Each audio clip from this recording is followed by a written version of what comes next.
Soy Miguel de Unamuno, nací el 29 de septiembre de 1864 en la calle de Ronda del Viejo Bilbao, donde aún hoy se conserva la casa con una placa conmemorativa. Fui el tercero de los 6 hijos que tuvieron mis padres, Félix de Unamuno, un comerciante que había hecho una pequeña fortuna en México, y Salomé Jugo.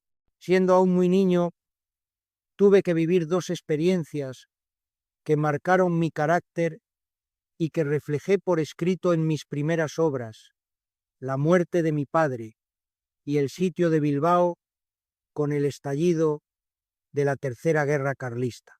Ambas experiencias de mi niñez y juventud y otras muchas más están presentes en mis obras. Recuerdos de niñez y de mocedad y en paz en la guerra. Me trasladé a Madrid para estudiar filosofía y letras en la universidad, publicando mi primer artículo y consolidando mi relación afectiva con Concha Lizárraga, a la que había conocido de niño. Terminé mis estudios universitarios en 1883 y me doctoré con mi tesis Crítica del problema sobre el origen y prehistoria de la raza vasca. Trabajé dando clases, colaborando en diversos periódicos nacionales y preparé oposiciones a cátedras de instituto y universidad, convocadas para cubrir vacantes en diferentes ciudades españolas. Después de varios intentos fallidos, conseguí la plaza de catedrático de lengua griega en la Universidad de Salamanca. Llegué a esta ciudad ya casado y viví en régimen de alquiler en varias residencias. Nació en Bilbao mi primer hijo, Fernando. Me trasladé a una vivienda de la Plaza de Gabriel y Galán, donde nacieron mis hijos Pablo, Raimundo, Salomé y Felisa. En este periodo ingresé en la Agrupación Socialista de Bilbao de 1890 y 4 a 1897. Publiqué en torno al casticismo, Paz en la guerra, La esfinge, La venda, así como numerosos artículos en la prensa española e hispanoamericana. Además, la cruel enfermedad, sin cura posible, de mi hijo Raimundín me provocó una profunda crisis personal y religiosa.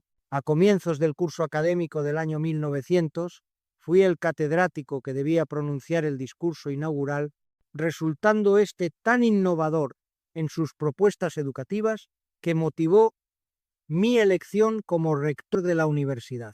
Tras mi nombramiento me trasladé a la residencia rectoral de la universidad, junto al patio de escuelas, donde viví hasta mi destitución ministerial en 1914. En esta misma casa nacieron el resto de mis hijos, José, María, Rafael y Ramón, y falleció Raimundín. En la rectoral, hoy Casa Museo, publiqué 3 ensayos, paisajes, de mi país, Vida de Don Quijote y Sancho, poesías, del sentimiento trágico de la vida, Niebla, etc.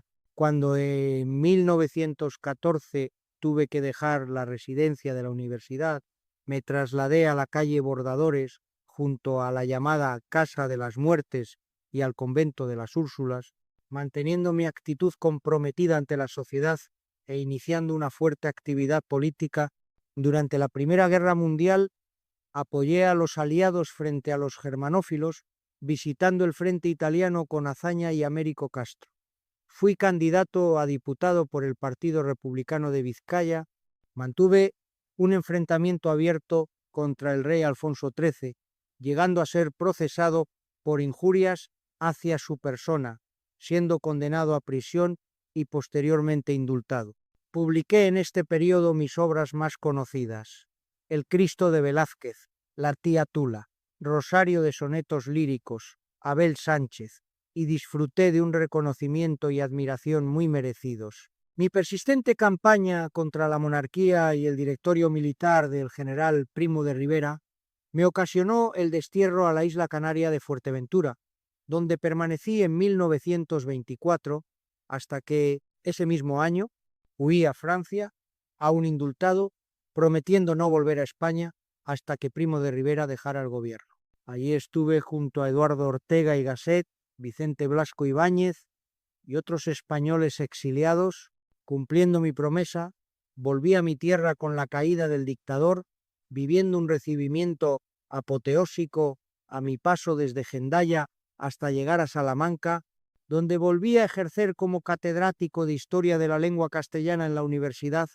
Estrené en estos años muchas de mis obras teatrales, El Otro, Sombras de Sueño, Medea, y me presenté a las elecciones municipales por la coalición republicano-socialista, obteniendo una concejalía y proclamando la República desde el balcón del ayuntamiento. Fui nombrado presidente de honor de la Corporación Municipal a perpetuidad, presidente del Consejo de Instrucción Pública, diputado a Cortes, rector de la Universidad de Salamanca y posteriormente rector vitalicio, ciudadano de honor de la República y propuesto para la Academia Española y para el Premio Nobel, pero terminé por alejarme del gobierno republicano y adherirme al levantamiento militar a comienzos de 1936. Tras mi enfrentamiento con el general José Millán Astray el 12 de octubre de 1936, quien gritó frases como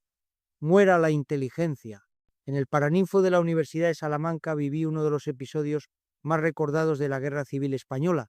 Durante la celebración del Día de la Raza, pronuncié un discurso en el que critiqué duramente la violencia y la irracionalidad del bando franquista. Se me atribuye la famosa frase: «Venceréis, pero no convenceréis». Este enfrentamiento tuvo graves consecuencias para mí. Fui destituido de mi cargo de rector vitalicio de la Universidad de Salamanca y puesto bajo arresto domiciliario, aunque existen diversas versiones sobre las palabras exactas que se intercambiaron. El espíritu de mi discurso ha perdurado como un símbolo de resistencia intelectual frente al autoritarismo. Me recluí en mi casa de la calle Bordadores bajo vigilancia policial. Fallecí el 31 de diciembre de 1936 en Salamanca, a los 72 años de edad. Tras haber sufrido la muerte de mi mujer y de mi hija Salomé, parto hacia el incierto abismo, no con temor, sino con la intriga de quien ha amado la vida hasta sus últimas fibras. Si mis palabras quedan, que ellas sean el eco de mi espíritu errante, sino que mi silencio hable en la eternidad. A todos os dejo la lucha, la duda y el fuego que arde sin consumirse. Adiós, que no es más que un hasta siempre en otro tiempo y lugar.